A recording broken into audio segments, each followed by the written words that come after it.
Wait. You gotta wait. I'm pretty sure that just like me, you hate that word or that sentence and you want things to happen now, if not yesterday, and most probably your way, right? Nobody likes to wait. Since the youngest age, waiting feels like a punishment of some sort. We live in such a fast-paced society. Everything has to be or go fast. In fact, our whole system is based on that concept. From structures such as the educational system, the newest tech inventions, to home deliveries, everything goes really fast and everything has to go really fast. We expect things to go a certain way in a certain order, and we pressure ourselves to fit these self-imposed timelines. And most of the time, we even strive to beat these deadlines to achieve everything before that set time. We oftentimes forget that one, we're humans, we're not machines, and two, there are a lot of things out of our own control, if not a big chunk of major elements that are completely out of our control. But what if one of the keys to success, whatever success means to you, is not to go fast, but instead cultivating patience? Welcome to Conscious Matters. I'm Melissa. On this channel, I talk about conscious living through empowerment and holistic wellness, especially mindfulness. When talking about patience, a lot of the time we think, what?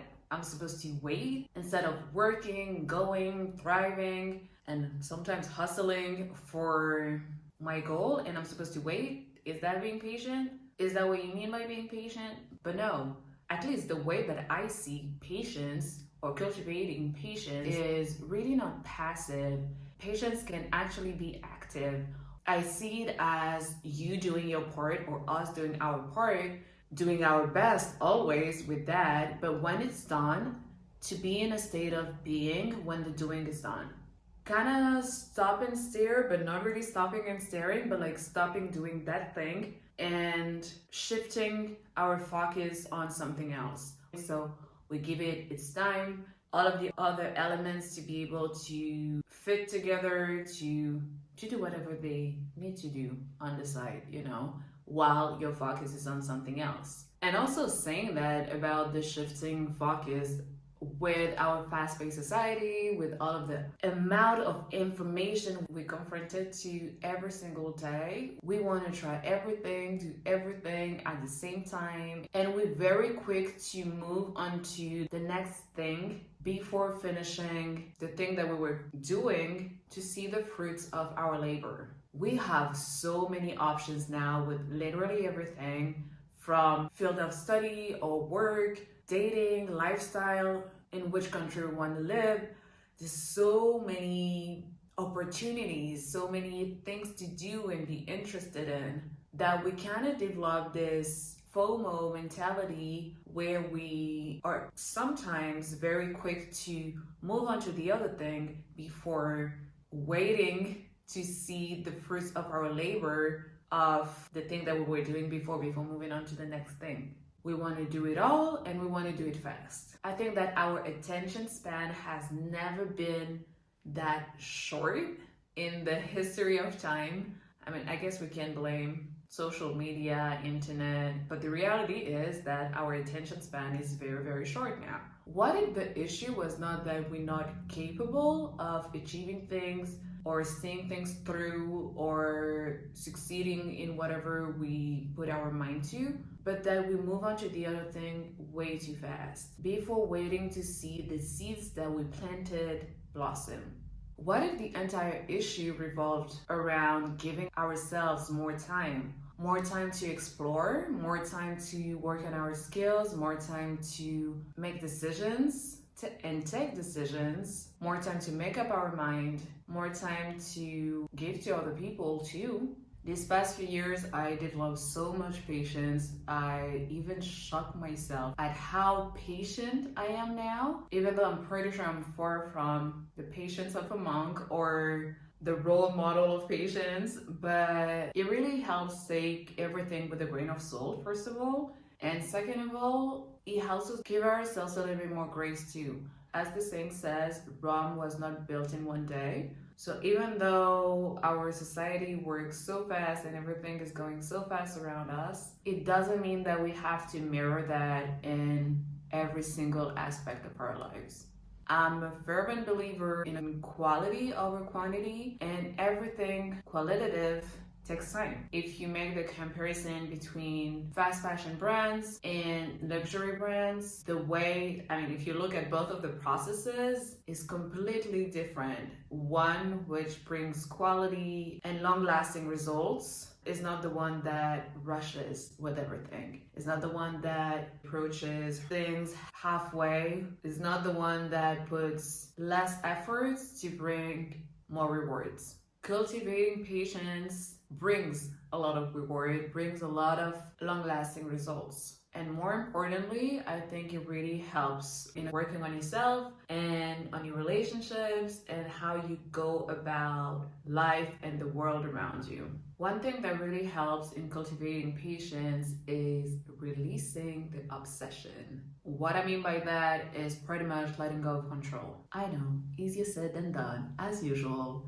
But when we think about it, smothering and suffocating, pressuring and overwatering the seeds that we planted is not going to speed up the process. It's going to do the opposite. Just like when you have a plant and you really want it to grow fast, I would say, overwatering the plant over and over and over and over again, your plant's going to die. Your plant's going to die, it's not going to grow. So it's the same with our projects, our decisions, our goals, our relationships, literally everything. I think patience is once you develop that skill, because I don't think it's an inherent trait of personality to be patient. I mean, some people are more patient than others naturally, but I think it's a skill that can be acquired through practice, through patience, through life. So I think it's the one thing that once worked on can really, really help in every single area of our lives. And the funny thing is we really, really think that we have control over the majority of our circumstances when in reality, I always repeat that, but it's so true. Like we only have control over our actions and reactions and the way that we decide to process our emotions. That's all. So you've got to let go of control. I mean, when I say that, I'm also talking to myself because I'm definitely on the same boat as you. A while back, I was watching an interview of Elizabeth Gilbert, the author, and she said something very interesting in the way that she approaches her creations, like writing books. When she's writing a book, she sees this book as her baby, her creation, and she's very obsessed and very into the control of the thing. But once it's published and out in the public, she said something along the line of it's not hers anymore, in a sense that she did everything that she could with it, and now it's kind of the job of the book to do the rest. The way that it's going to be received, the way that it's going to be appreciated, the impact that it's going to have is not in her hands anymore. So every time that she's done with the book and she publishes a book, she releases it in a way. I did find that very interesting, very inspiring too, because if we could do that with every single thing, not only that we work on or create, but also our relationships. What if we just focused on our part and the way that we are treated back is not our responsibility, and just leaving that to the other person, leaving that to also time, to other circumstances, and just focusing on your part and being able to be patient enough to see how everything will unfold. Sometimes it will work in our favor, and that's wonderful, especially if we put like a lot of effort and time and patience into it. But other times it won't, and maybe that time of being patient about it, for example, if we're not talking about relationships anymore, but for a goal, a work goal or creation, you spend a lot of time working on it, then you release it, and the result that you try to achieve is not coming right away, which pushes you to cultivate patience until it happens, but you cannot see it happening right now. Maybe it's a great way also to not Being obsessed about the results and focusing more on the process will actually help you to develop your skills or see that, oh, actually I went this way, maybe I can gear it a little bit like that way too. And it's actually the fact that you change direction that helps you reach your goal. But if you didn't have that waiting period in between, you would have never figured that out. So now the way that I see the waiting period, the waiting room, I call it, I take it as introspection. Introspection when I see the thing not going my way or the way that I want it to go, and maybe finding other ways to go about it. Maybe also the time that I realize that I actually don't really want it anymore or don't want to do it anymore.